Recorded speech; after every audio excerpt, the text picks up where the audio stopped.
Extra. Who am I billing for this time? Check 1, 2, 3, 4, 5, 6. 1, 2, 3, 4, 5, 6, 7, 8, 9, 10. I already got him overtime this morning, don't you? He had overtime yesterday morning. I know. He's bleeding us dry. I mean, Daryl smokes a cigar. What did he text you this morning? Something about IFB. I was like, I don't even have the energy. What time was it? Like 6? Like 6:20. He texted me. Oh, no, I texted you. The guy has no boundaries when it calls him. Yeah, we're in the back of the building. We're in the back of the building, not the front, in the back. Yeah, I'm already set up, so when you get here, we'll just make sure we're covered. All right, bye. Thank you.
Yeah, that's good.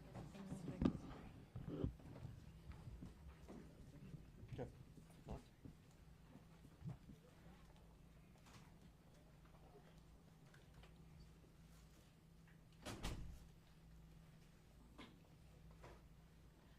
Thank you for being here today. My name is Sarah Liu. I am Director of Public and Governmental Affairs for the GBI. Thank you for joining us today to discuss updates in the investigation into the August 8th shooting near CDC and Emory University. Today you're going to hear from GBI Director Chris Hosey and SAC Paul Brown of FBI Atlanta.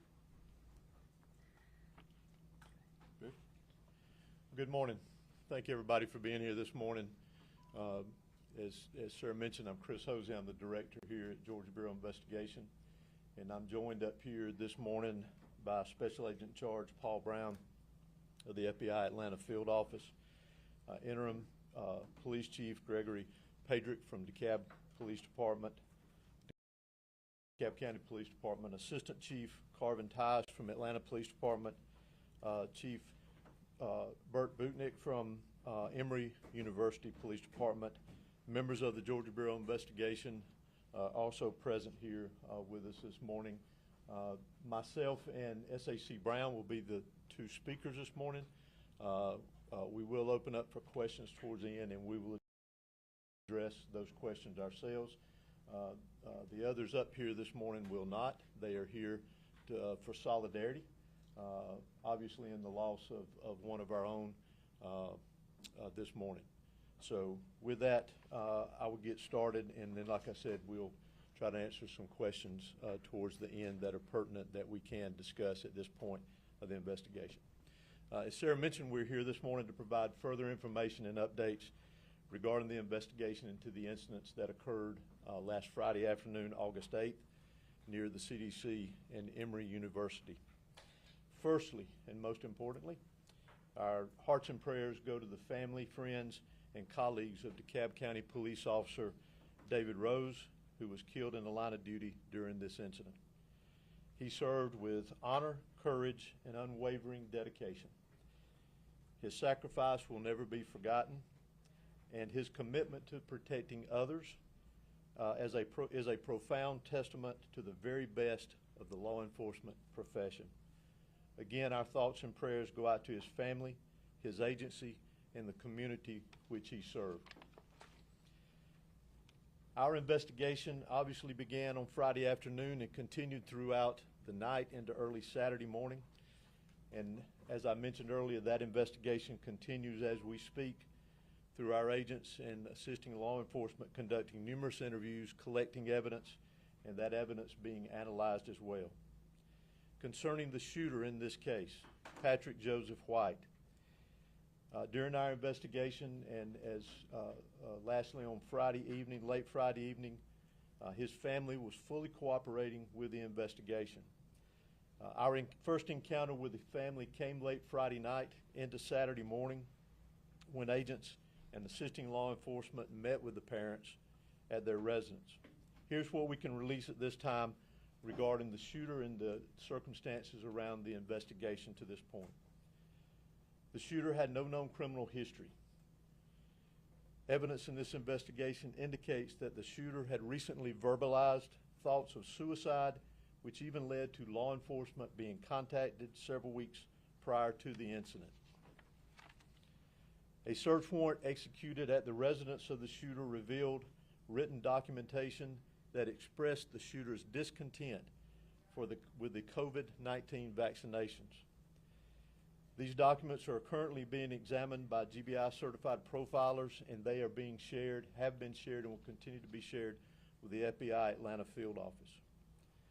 Preliminary information from DeKalb County Medical Examiner's Office indicates that Officer David Rose's injuries were caused by one of the shooter's weapons. The shooter died from a self-inflicted gunshot wound. Further forensic testing of the firearms evidence will be conducted by the GBI Crime Lab. Additionally, over 500 shell casings have been recovered from the crime scene area. A total of 5 firearms, along with other evidence, has been recovered from the scene and will be submitted for further forensic testing. Close to 200 rounds impacted 6 of the CDC buildings. Electronic items seized in the case are undergoing digital forensic examination, and agents have and are continuing to conduct numerous interviews, review video evidence as well that was recovered. Currently, addition to that, currently our investigation reveals that the rounds fired by the Emory police officer did not strike the subject. The complexity of this investigation requires a great deal of collaboration, which started Friday night and continues to this day, along with information sharing between local, state, and federal law enforcement agencies, many of which are represented here today. We don't anticipate any further updates at this time. However, if anything pertinent is developed concerning this investigation, you will be notified and it will be posted on our website. I'll now call Special Agent in Charge Paul Brown to the podium. Thank you, Director Hosey. I'm Paul Brown, the Special Agent in Charge of the FBI Atlanta's Division. Thank you for being here with us today. First, I want to recognize Officer Rose, who responded, one of the first on the scene, and died a hero protecting his community. Our thoughts and prayers go out to Officer Rose's family, friends, and colleagues. So the FBI responded along with our partners Friday night. And as Director Hosey said, with nearly 500 rounds fired and nearly 200 rounds striking facilities on the CDC campus, that's been a focus of ours to process that scene. So late into Friday night, members of the FBI SWAT, along with special agents, went through room by room, clearing the facilities on the CDC campus to make sure no one was struck, there was no victims on that campus with that many rounds being fired onto the campus. I'm glad to say that everyone was safely evacuated, to include all the children in the daycare, and they were reunified with their families. We then worked with the Atlanta Police Department evidence technicians, the FBI's evidence response team, to document the the shots into the facility and continue to assist the investigation. I've made every resource available within the FBI to Director Hosey, the GBI, and our partners to assist this investigation. We'll continue to do so. Thank you. As I mentioned earlier, we know that we have recovered video evidence, continue to examine that. We encourage anybody. We know that there's a lot of cell phones out there, that if there's video evidence that would be pertinent to this investigation, or if they have information that they can provide to the investigation, to please contact us. As you know, that can be done through our tip line at 1-800-597-TIPS or 1-800-597-8477. They can also utilize our See Something, Send Something app that is available on Android and iPhones. You can attach videos to those entries, and it can be anonymous if they so choose. There's a choice there for that. And also on our, it can be submitted online through our website that we can provide that information if you need it. So at this time, we will open up briefly for some questions. Hey there, Skylar Henry with CBS News. One of the things that we've heard from healthcare workers over the last several days is that they've been concerned about threats based off of misinformation and disinformation tied to vaccines. Is there an assessment, either from you or from Special Agent in charge, about the threat level as it relates to healthcare workers? Has there been an uptick in the days since or prior to?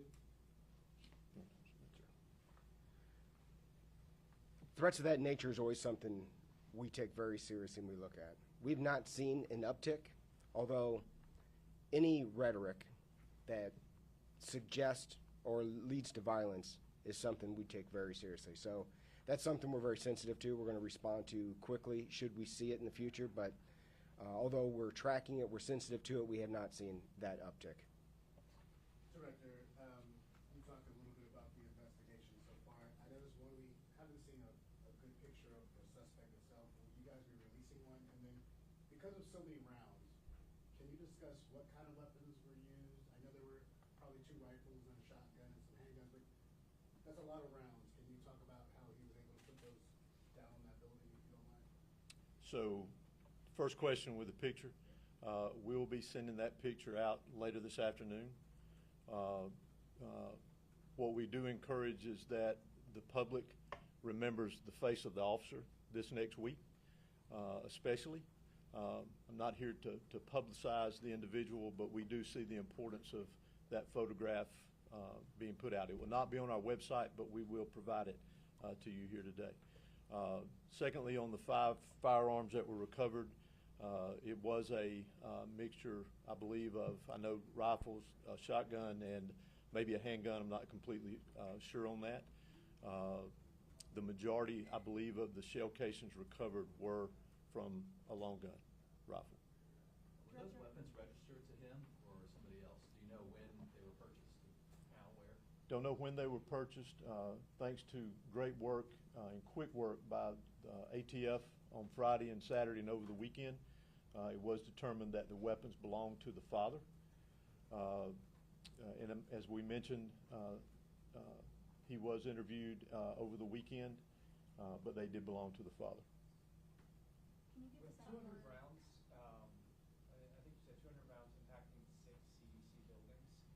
We know that there was the daycare there. Can you just give us a sense of the proximity of those rounds to people who were there and what level I'm not sure of the location. How serious this could have been?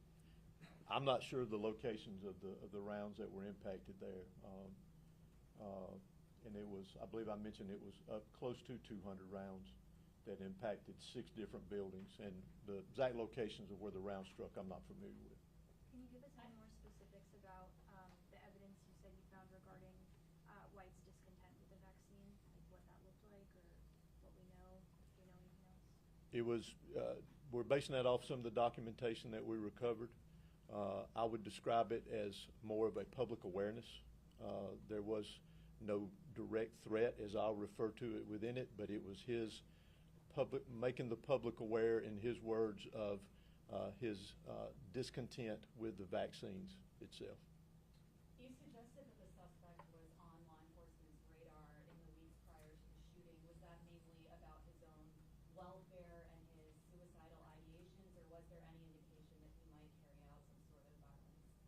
Well, we're aware that there were law enforcement contacts made with him prior to it. We know within weeks prior to it. Currently this time, our investigators are getting with the law enforcement that made those contacts and finding out what the details of that were. We know that according to a law enforcement source that during the warrant you guys may have found some medication that he was on. Can we talk about maybe his health makeup just a little bit at this point? Do you have any indications about was he suffering from any mental health issues that he had medication for? Can we talk about that at all? I can't speak to that at this time. When you said there was some public awareness in the documentation that you found, are you talking about social media posts, or what do you mean by that?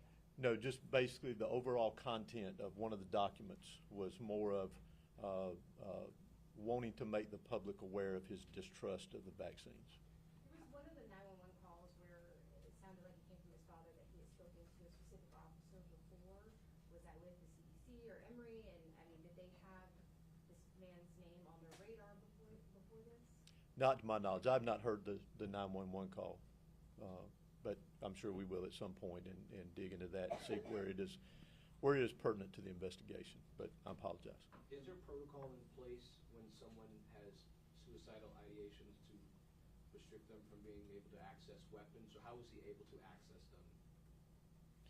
So all indications in our investigation was that they were secured and that he forced his way into the safe that contained the weapons.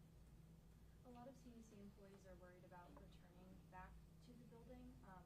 They're working from home mostly this week, but are there any plans to work with them to up security in the area, or has there been a conversation about what that looks like moving forward? Well, Paul may have more to add to that, but I know at our level we are in communication with CDC security, providing them any information that they need concerning now and in the present for security purposes, and we'll continue to do that with them. Anything to add to that? That's right. And we'll work with them on doing a threat assessment to their facility. And certainly, if we become aware of any threats to their personnel or their campus, we would make them aware of that and take steps to protect them. I know a couple CDC employees asked maybe would there be physical changes to the outside of the building. I don't know if you would even have that in your purview, but could you talk about whether or not there would be any physical changes to maybe either the guard shack or the building that faces the street like this one does? I wouldn't be in a position to answer that for the CDC. They're going through an assessment process now, so that's really a decision based on the results of that assessment. If they come to a conclusion that's necessary, then they'd take those steps. Can you talk about his arrival to the guard shack and what, if anything, was said and how they turned him away? I'm not familiar with the exact path taken that day. The majority of the crime scene that we examined was specifically in the intersection around the CVS pharmacy. What about Officer Rose's arrival on scene? Did he have the chance to even get out of the car, or was he ambushed as soon as he arrived? I'm not going to go into the details of that at this time. It's enough to know that Officer Rose was doing his job and encountered gunfire, and unfortunately he passed as a result of that. I apologize. When you said that there were documents, or you said you wanted to make the public aware that he did trust vaccines, what do you mean by document? Is there a letter or a memo, or you said it wasn't social media? It was a writing. Okay. Yeah. If the weapons were secure in a safe, did he have a key to the safe? Did he No. get a key? Did he break in? How did he get it? He broke into it. Can you clarify where he was shooting from, the suspected gunman, in terms of the CDS? How high up? Again, the majority of the crime scene that we examined was in that intersection close to the corner by CVS. One more question. Was he firing anywhere else besides the CDC building that, from your knowledge, was he firing at anywhere else in the area inside the CVS? Besides, I'm sorry. Was he firing anywhere else besides exactly at those CDC buildings? Were there shots inside the CVS? Can you explain that? All I can tell you there is the majority of the rounds in that direction we know struck the buildings. And past that, I'm not sure. Thank you for being here today. This concludes our news conference. Thank you. Thank you.